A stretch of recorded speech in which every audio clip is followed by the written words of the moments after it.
Hello, good afternoon guys. Tara, magluto tayo. Samahan nyo ako ito habang nihiwa-hiwa ko na kalabasa. Luto ko for today pala ay pakbet. So ito, talong. Iba ang talong dito. Sobrang laki. Hindi katulad sa atin dyan sa Pinas. So ayan, hinihiwa-hiwa ko muna yan. Pero nakapag-prepare na rin ako mga iba't ibang at ang sahog dito ay piniritong bangus, and then ayan,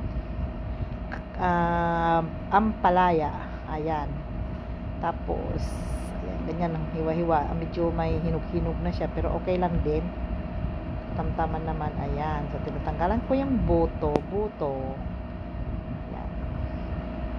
Tapos ito, yan, hiwa-hiwain ko rin kagaya ng kasing laki ng paghiwa ko sa talong saka kalabasa, guys.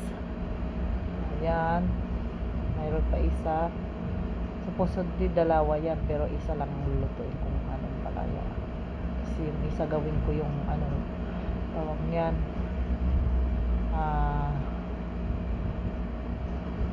ano tawag niyan, ayan, salad pala. So ito, maliit na okra, ayan, iniwa ko din yan. Ayan siya,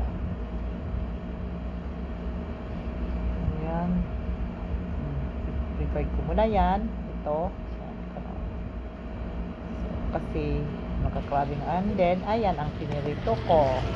Itong namin tapos yan ako ng marinate na bawang. Ayan, nakaready na rin yan. Bawang, sibuyas, of course. May talong yun.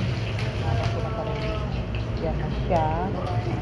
May yun, maliit na yun.